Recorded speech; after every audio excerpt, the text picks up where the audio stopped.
বাংলাদেশের রাজনীতিতে জনাব হাসানুল হকের একটি বড় অধ্যায় বলা যেতে পারে। তার বিপক্ষে পক্ষে অনেক মতামত থাকলেও তাকে বাংলাদেশের রাজনীতির বিভিন্ন অধ্যায় থেকে অস্বীকার করার কোনো উপায় নেই। সেই হাসানুল হক আজকে আমাদের সঙ্গে আছেন, সভাপতি জাতীয় সমাজতান্ত্রিক দল জনাব হাসানুল হক। আপনাকে স্বাগত জানাই আমাদের অনুষ্ঠানে এবং আপনাকে আন্তরিকভাবে ধন্যবাদ, আপনি আমাদের সাথে যুক্ত হয়েছেন এই জন্য। খালেদ মহিউদ্দিন, আপনাকে অনেক ধন্যবাদ। দর্শক এবং শ্রোতাদেরও আমার পক্ষ থেকে শুভেচ্ছা, অভিনন্দন। আমি আপনাকে যে প্রশ্নটি দিয়ে শুরু করতে চাই, যদিও এই প্রশ্নটি এবারের নির্বাচনকে ঘিরে, আপনি এর পরিকল্পিত ভোট কারচুপি আর প্রশাসনের নিষ্ক্রিয়তার কথা বলেছেন। আমাদের প্রথম প্রশ্ন, আপনার সঙ্গে এমন হওয়ার কারণ কি?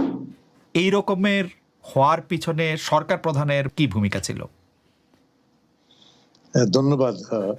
আমি প্রথমেই আবারও দর্শক শ্রোতাদের আমার পক্ষ থেকে ধন্যবাদ জানাচ্ছি এবং ডয়চে ভ্যালিকেও ধন্যবাদ জানাচ্ছি আমাকে আমন্ত্রণ করার জন্য।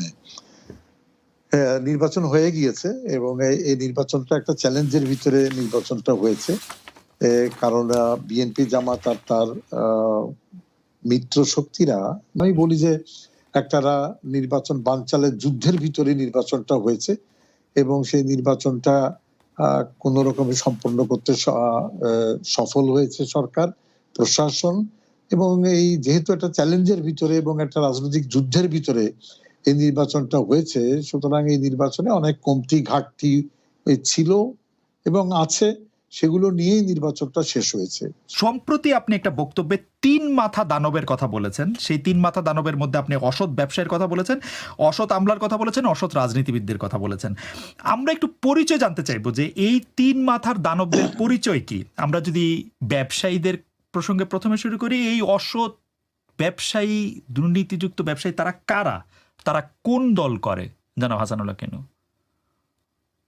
দেখুন, যারা আমলা আর কি, তারা তার দল করার অধিকার রাখেন না। না, ব্যবসায়ীদের কথা আগে জানতে চাইছি। ব্যবসায়ীদের কথা আগে জানতে চাইছি। ও ব্যবসায়ীদের ভিতরে অনেকেই এখন আওয়ামী লীগ করেন, অনেকেই কোন দলই করেন না, অনেকেই আগে বিএনপি করতেন, এখনো বিএনপি করেন।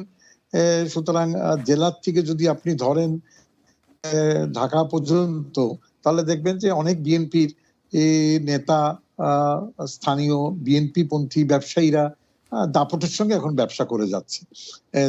এবং আমি বলেছি যে এই অসৎ ব্যবসায়ীদের পরিচয় আমি রাজনীতিক যখন বলেছি, সেই রাজনীতিক কেবলমাত্র আওয়ামী লীগ বলিনি, সেই রাজনীতিকের ভিতরে কিন্তু বিএনপির লোকও আছে,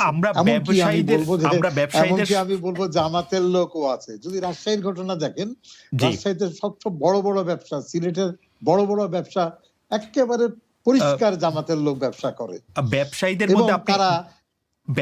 মধ্যে আপনি যাদের সিন্ডিকেট করেই করে, ব্যবসায়ীদের মধ্যে আজকে আপনি যাদেরকে দানবের মাথা বা দুর্নীতিগ্রস্ত ব্যবসায়ী বলছেন, তাদের মধ্যে কি আওয়ামী লীগের লোকজনই বেশি না, নাকি তারা বিএনপি করে যারা দুর্নীতিগ্রস্ত? এখন যেহেতু দীর্ঘদিন ধরে আওয়ামী লীগ ক্ষমতায় আছে, আওয়ামী লীগের লোকই বেশি থাকবে, তারাই নেতৃত্ব দিচ্ছেন।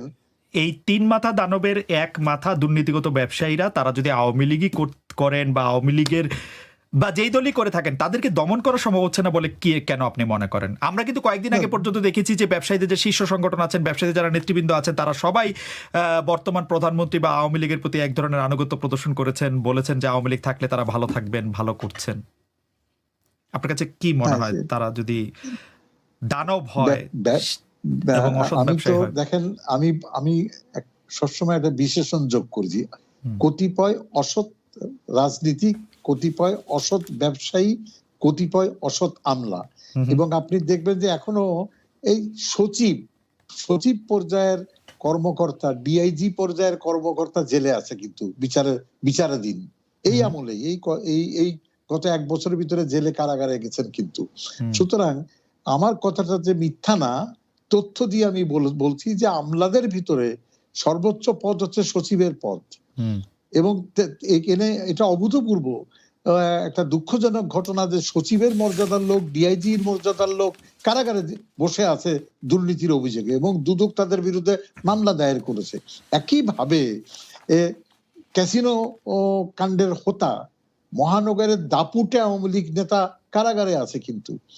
সুতরাং আওয়ামী লীগের যেসব নেতারা কারাগারে আছে দুর্নীতির জন্য অথবা সিন্ডিকেট তৈরি করার জন্য, সুতরাং এখানে সেই সূত্র ধরে আমি বলছি যে অসৎ রাজনীতিক, অসৎ ব্যবসায়ী, অসৎ আমলা, তিনের একটা সিন্ডিকেট চলছে বাংলাদেশে। তো এটা জেলা আমি থেকে আমি একটু ঢাকা আমি একটু পর্যন্ত। এই প্রশ্নটা করার আগে ইনু ভাই, আমি একটু আপনাকে আবার যুদ্ধ করি। আপনি বলছেন রাজনীতি, সমাজ, অর্থনীতিতে লুটেরা, মাফিয়া ও কালো টাকার মালিকদের দাপট বাড়ছে। তো দাপট বাড়ছে কেন? দাপট তো নিশ্চয়ই বাড়ছে এই কারণে যে ক্ষমতার সাথে তাদের একটা সরাসরি সম্পর্ক আছে, তাই না? মানে আপনার সাথে বা আওয়ামী লীগের সাথে, আপনাদের সাথে, 14 দলের সাথে, সরাসরি আওয়ামী লীগের সরকারের সঙ্গে, তাই না? তাহলে আর দাপট কেমনে বাড়বে? এখানে দাপটটা বাড়ছে যে বাংলাদেশের অর্থনৈতিক যে ব্যবস্থাটা এবং প্রশাসনিক ব্যবস্থার ভিতরে এখনো সেই মান্দাতা আমলের কিছু নিয়ম কানুন চলছে এবং কিছু ছিদ্র আছে, এটাকে আমরা ফাঁক ফোকর বলি। এই ফাঁক ফোকরের কারণে আপনার এই অসৎ ব্যবসায়ীদের উৎপাদন পুনরুৎপাদন হচ্ছে এবং আলটিমেটলি শেষ বিচারে যে একটা সিন্ডিকেট তৈরি করতে সক্ষম হয়েছে। সুতরাং এই জায়গাটার সঙ্গে ক্ষমতার একটা সম্পৃক্ততা আছে স্তরে স্তরে, কিন্তু মূলত আমি যদি প্রশাসনটাকে একটু সংস্কারের মধ্য দিয়ে অর্থনীতিতে শৃঙ্খলা ফেরত আনি, কিছু আইন কানুন বদল করে, এবং আমি অর্থনৈতিক সার্বিক পরিকল্পনায় যদি কিছু পদক্ষেপ গ্রহণ করি, যে পদক্ষেপ এই কারচুপি করার বা টাকা পাচার করার বা ব্যাংক লুট করার অথবা টাকা নিয়ে টাকা ফেরত না দেওয়ার মানে কাজটা করতে না পারে, সেই জায়গাটার দুর্বলতার কারণেই কিন্তু বাংলাদেশে কালো টাকার মাফিয়া চক্রের উৎপাদন এবং পুনরুৎপাদন ঘটছে এবং সেটা আমি মনে করি আটকানো সম্ভব। ইনু ভাই, আপনার কাছে কি মনে হয় না যে দুর্নীতি, কালো টাকা, সিন্ডিকেট, মাফিয়া সিন্ডিকেট, লুটেরা মাফিয়া সিন্ডিকেট আপনি যাদেরকে বলছেন, সেটা সরাসরি বেনিফিশিয়ারি বর্তমান সরকারের সাথে আপনারা যারা আছেন তারা সবাই? দেখুন, ব্যবসার টাকাতে সরকার সুফলভোগী হয় না। শেষ বিচারে রাজনৈতিক সরকারকে জনগণের উপর নির্ভর করতে হয়। সুতরাং যেহেতু জনগণ সুফলভোগী হচ্ছে না, সুতরাং জনগণ আর সরকারের সম্পর্কে সমস্যা দেখা দিয়েছে এই জন্যে, কারণ এই মাফিয়া চক্রের কারণে বদনাম হচ্ছে। সেই বদনাম আমি আটকাতে পারছি না, জনগণ বিক্ষুব্ধ হচ্ছে, ক্ষতিগ্রস্ত হচ্ছে এবং বাজারের উপর তার প্রভাব বিস্তার হচ্ছে, ফলে দিনের শেষে সরকার ক্ষতিগ্রস্ত হচ্ছে। সুতরাং সরকার এখানে লাভবান হচ্ছে না, বরঞ্চ সরকার ক্ষতিগ্রস্ত হচ্ছে।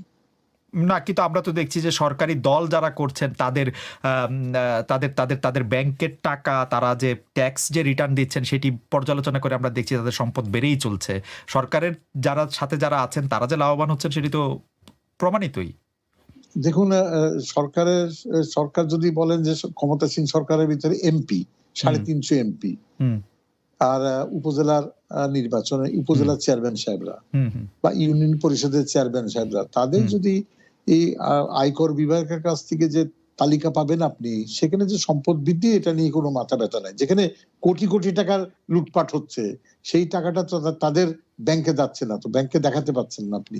সুতরাং সেখানে 2-1 জনের তো বিপুল অর্থ হয়েছে, কিন্তু 350 এমপি যদি হিসাব করেন, সেইখানে আমি বলবো যে না, তেমন কিছু না। সুতরাং এটা ঢালাও একটা অপপ্রচার যে রাজনৈতিক এমপি মন্ত্রীরা কোটি কোটি টাকার উপরে ভাসছে, এই কথাটা ঠিক না। না, আমি অবশ্য ব্যক্তিগত আগ্রহ থেকে এমপি সাহেবদের সম্পদ বিবেচনা করে দেখেছি যে বেশিরভাগ বলতে শতকরা 80% বেশি এমপির সম্পদ বেড়েছে। মানে বেড়েছে মানে কি মানে খুব 5%, 10% এভাবে না, আরো অনেক বেশি পার্সেন্ট করে বেড়েছে। আমি একটা উদাহরণ দিই আপনাকে। জি, আমি একটা উদাহরণ দিচ্ছি যে আমি এমপি ছিলাম। যখন 9 সালে, মনে করেন আমার ব্যাংকের টাকা ছিল, লিগ্যাল টাকা 5 লাখ টাকা। আমি 2.25 লক্ষ টাকা বেতন পেয়েছি সম্মানী প্রতি মাসে, এর বাইরেও সম্মানী পেয়েছি। মন্ত্রী অবস্থায় অলমোস্ট 3 লক্ষ টাকার সম্মানী পেতাম। তো সেখান থেকে আমি এখন 5 লক্ষ টাকা মনে করেন বেড়ে 50 লক্ষ টাকা হয়েছে। তাহলে কত গুণ বাড়লো? 10 গুণ বাড়লো। শুনতে খুব ভালো। প্রথম আলো হেডলাইন করলো, ইনু সাহেবের সম্পদ 10 গুণ বেড়ে গিয়েছে। কিন্তু উনি লিখলেন না প্রথম আলো, ইনু সাহেবের 5 লাখ থেকে 50 লক্ষ হয়েছে, যেটা বাংলাদেশের জন্য পিনাট। এবং আমার যে আয়টা এখন লিগ্যাল আয়টা, সেই লিগ্যাল আয়টারও কথা বিচার করলো না, এমন ভাবে শিরোনাম করলো।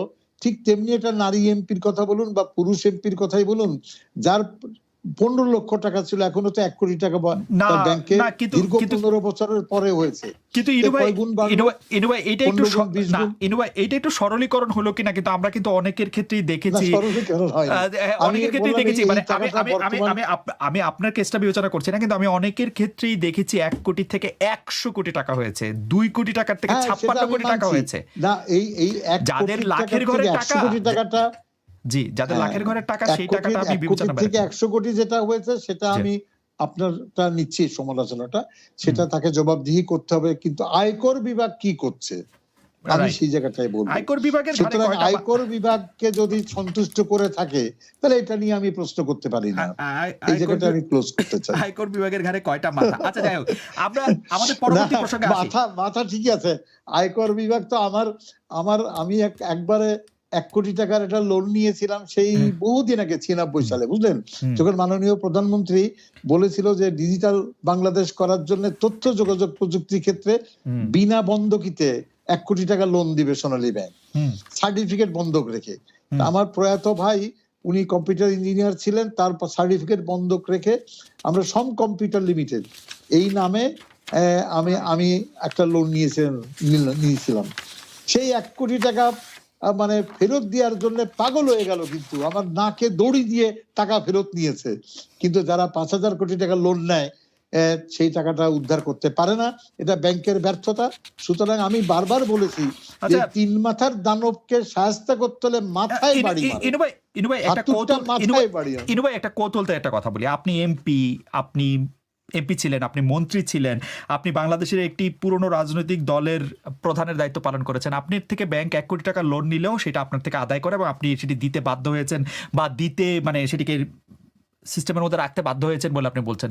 আপনি যখন ব্যাংক লুটপাটের কথা বলেন এবং যারা ব্যাংকের থেকে টাকা নিয়ে টাকা না দিয়ে এবং বিদেশে টাকা পাচারের কথা বলেন, তারা আসলে কারা? তারা যে আপনার চেয়ে ক্ষমতাবান এটা তো নিশ্চিত, তো আপনার চেয়ে ক্ষমতাবান বাংলাদেশে কারা তারা? আমার চেয়ে ক্ষমতাবান না, আমার চেয়ে বুদ্ধিমান বেশি।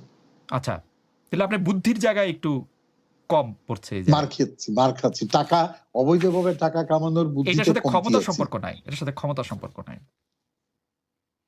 না, ক্ষমতার সম্পর্ক আছে। ওই যে সিন্ডিকেটের সঙ্গে সম্পর্ক রাখলে আপনি টাকা পাচার করতে পারবেন, ওকে ধরা পড়বেন পরে,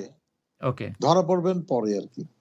ওকে, যাক, আমি এবার পরের প্রশ্নে আসি যে আপনি যে 3 মাথা দানবের কথা বলছেন সে আমলারা কারা? আমরা তো এরকম শুনছি যে আমলাদের মধ্যে থেকে আমলাদের ডিএনএ টেস্ট করা হচ্ছে, রক্ত পরীক্ষা করা হচ্ছে, যাদের মধ্যে আসলে আওয়ামী লীগের বিরুদ্ধ রাজনৈতিক মতাদর্শের কোনো লোকই সরকারের শীর্ষ আমলা হতে পারছেন না। সেই আমলারা যে 2-3 মাথা দানবের দ্বিতীয়টি হয়ে উঠলো, সেটি কি করে হলো? দেখুন, আমি যখন বলছি দুর্নীতি একটা সর্বগ্রাসী মানে রোগ হিসেবে দেখা দিয়েছে বাংলাদেশে, সুতরাং ডিএনএ টেস্ট করে যখন আমলা সংগ্রহ করছি আমরা, সেখানে ডিএনএ টেস্ট যারা করছেন সেখানেও সেই সিন্ডিকেটের দুর্নীতির হাত আছে। সুতরাং যারা পাড় জামাতের লোক, পাড় বিএনপির লোক, অসংখ্য সেই মানুষগুলো বিশ্ববিদ্যালয়ে যারা জামাত করেছে, তারা চমৎকার, তারা সহকারী সেক্রেটারি হিসাবে, ব্যাচেলর সেক্রেটারি হিসাবে প্রশাসনে চাকরি পেয়েছে।